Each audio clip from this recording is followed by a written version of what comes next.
الحمد لله الذي هدانا للإيمان وشرح صدورنا للإسلام وجعل التقوى سبيلا للفوز بالجنان، وأشهد أن لا إله إلا الله وحده لا شريك له، وأشهد أن محمدا عبده ورسوله، صلوات ربي وسلامه عليه وعلى آله وصحبه أجمعين. أما بعد، فأعوذ بالله من الشيطان الرجيم. بسم الله الرحمن الرحيم. يا أيها الذين آمنوا اتقوا الله حق تقاته ولا تموتن إلا وأنتم مسلمون. وقال النبي صلى الله عليه وسلم: أكثر ما يدخل الناس الجنة تقوى الله وحسن الخلق، أو كما قال عليه الصلاة والسلام. أساتذتي الأعزة وأصدقائي، إني أريد اليوم أن أملي أمامكم مشاعري وأحاسيسي حول التقوى وأثرها في حياة المسلم، فالتمس منكم أن تستمعوا بغاية من الشوق والنشاط. أيها الأحبة، التقوى ليست كلمة تلفظ أو شعارا يرفع، بل هي حال من الخوف والرجاء، وعمل متواصل في السر والعلانية تقربا إلى الله. قال الإمام علي رضي الله عنه: التقوى هي الخوف من الجليل، والعمل بالتنزيل، والرضا بالقليل، والاستعداد لليوم الرحيل. فهي الحاجز الذي يقف بين العبد ومعصية الله، وهي الدافع للعمل الصالح والابتعاد عن السيئات. أيها الإخوة الكرام، التقوى تضيء طريق المسلم وتهذب سلوكه، فهي تحركه نحو الخير وتبعده عن الشر. المسلم المتقي يعيش حياة مطمئنة خالية من القلق والخوف. قال الله تعالى: ومن يتق الله يجعل له مخرجا.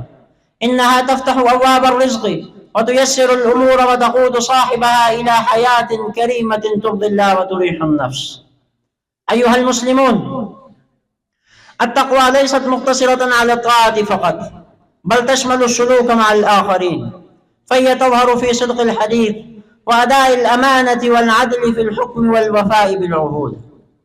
المسلم المتقي يجعل رضا الله نصب عينيه، فلا يخون ولا يغش ولا يكذب ولا يظلم. أيها الإخوة، المتقي يكون نافعا لأسرته ومجتمعه، يسعى للإصلاح وينشر الخير بين الناس. قال رسول الله صلى الله عليه وسلم: اتق الله حيثما كنت وأتبع السيئة الحسنة تمحها وخالق الناس بخلق حسن. رواه الترمذي. بالتقوى تتحقق السكينة في البيوت، ويزول الحسد والبغضاء، وتسود المحبة والألفة بين المسلمين.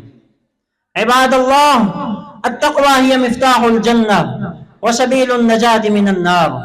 قال الله تعالى: إن المتقين في جنات ونعيم. إنها الزاد الذي ينفع في يوم الحساب، يوم لا ينفع مال ولا بنون إلا من أتى الله بقلب سليم. أيها الأحبة، التقوى تتحقق بمراقبة الله في كل صغيرة وكبيرة، وبالاستقامة على طريق الحق، وبمحاسبة النفس قبل فوات الأوان. قال عمر بن الخطاب رضي الله تعالى عنه: حاسبوا أنفسكم قبل أن تحاسبوا، وزنوا أعمالكم قبل أن توزن عليكم. أيها الإخوة في الله، لنحرص على أن تكون التقوى شعار حياتنا، ولنجعلها مرشدنا في القول والعمل، فهي وصية الله للأولين والآخرين، وهي زادنا في الدنيا وضماننا للفوز في الآخرة. وقال الشاعر في هذا الموضوع: إنما التقوى سبيل الأمان، إنما التقوى سبيل الأمان، وبها تسلم النفوس والأبدان. التقوى نور في الضلال لمن سلك، التقوى نور في الضلال لمن سلك، صلاح للقلب يحصنه من البشر. أقول قولي هذا، أستغفر الله لي ولكم ولسائر المسلمين، فاستغفروه إنه هو الغفور الرحيم.